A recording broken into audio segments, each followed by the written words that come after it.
Can you actually build muscle on a plant-based diet? Of course you can. Lentils and deadlifts are the perfect dream team. Today, I'm going to be answering your biggest questions about protein. First up is dips. If you're looking for a protein-rich alternative to something like a mayo or a sour cream, then you can achieve that in a few different ways. Get yourself some silken tofu, blend that up, and that becomes a wonderful dip, and actually it's already incredibly rich in protein. You could also use something like oat cream, and that would keep that creaminess, get that lemon in there, get a bit of garlic in there, and you've got a wonderful sour cream. For extra points, if you really are looking for protein, you could sprinkle in just a little bit of unflavored protein powder. One of our favorites at BOSH is cashew cream. It's literally like soaked cashew nuts, a little bit of lemon, a little bit of garlic, and some water. It goes great on a lasagna, really great anywhere that you would use cream. Now, if you're looking to get more protein into your diet, then snacks are a great way to do that because we eat them throughout the day. Nuts and seeds are top of my list. Always good to grab a handful of nuts if you're looking for healthy fats and protein. My personal favorite is nut butters,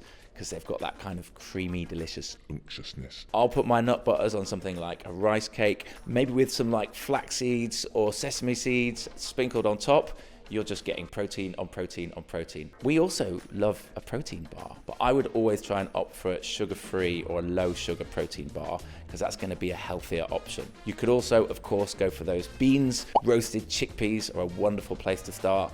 Edamame beans with some chili, with some garlic, with some salt and some oil. Oh, they're absolutely gorgeous. If you really are looking to support your protein gains throughout the day, then don't overlook the protein shake. There's nothing wrong with starting or ending the day with a protein shake because our body doesn't store protein for that long. So it is actually quite a good idea to give yourself a bit of a protein boost in the morning or in the evening. This is a question we hear all the time. I need protein, but I hate tofu, either the taste or the texture. So what can I do? First of all, it doesn't have loads of flavor. You want to be adding those flavors, from herbs and spices to marinades. And when we're talking about texture, it's all about how you cook it. Grate tofu with a chunky grater and fry that, and then you get these kind of tofu sprinkles that you can put on top of things. Super cool. Use it as like a replacement for crispy onions or breadcrumbs. If you're making sauces, then I would definitely recommend getting into the habit of adding a little bit of silken tofu. Again, using that blender, you could make yourself a protein-rich cream cheese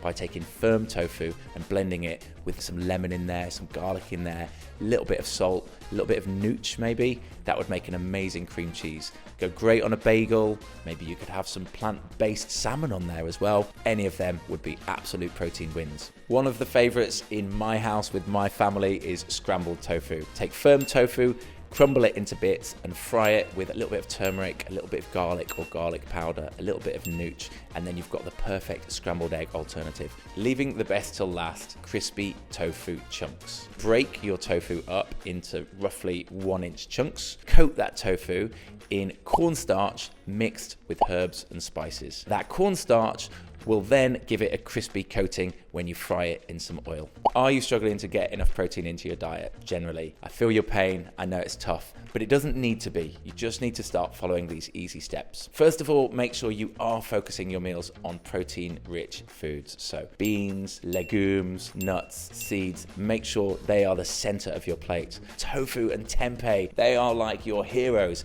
And the nice thing about tempeh is it just gives you that little bit something over and above tofu. It's got a kind of bit of a nutty flavor. It's got a firmer texture. I also do like to eat plant proteins from time to time, whether you're looking at a healthy plant-based chicken or some kind of a mince or something like that. So do make sure you've got those from time to time. But then you also want to think about layering. Absolutely sprinkling nuts and seeds on top of your dishes is a great way to layer in protein. I would also recommend getting some nooch into your diet.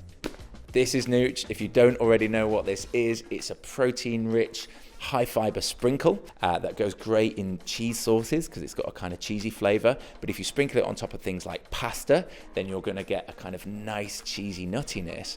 But it is literally 50% protein. And also, there are all these cool protein-rich swaps as well. So there's things like protein bagels, protein flatbreads, all of those different things can boost protein into your diet while still enabling you to have those normal meals that you're used to. Now, this is a great question. Thank you for sending this in. What is the best low-calorie, high-protein recipe? I'm going to give you 2 that you could go to. My first suggestion, which is in our book, Healthy Vegan, is the spicy lentil soup. So one serving of that is going to give you about 400 calories, about 14 grams of fiber, and at least 20 grams of protein. So that is a great option. By the way, you can find that recipe online as well. You don't have to have the book. My second answer would be a dal, an Indian lentil curry packed with flavor, packed with spices. An amazing recipe for a dal is Ian's Delightful Dal, which is in our second book, Bish Bash Bosh, but you can also find the recipe for free online. Next question is all about iron. Could you add some iron to your protein recipes? Absolutely. Spinach, lentil, pumpkin seeds are all great answers here. And I'd always recommend pairing with a little bit of vitamin C, maybe like some lemon or lime, which is going to help with absorption of that iron. The next question is, how can I hit my protein goals without resorting to protein powder?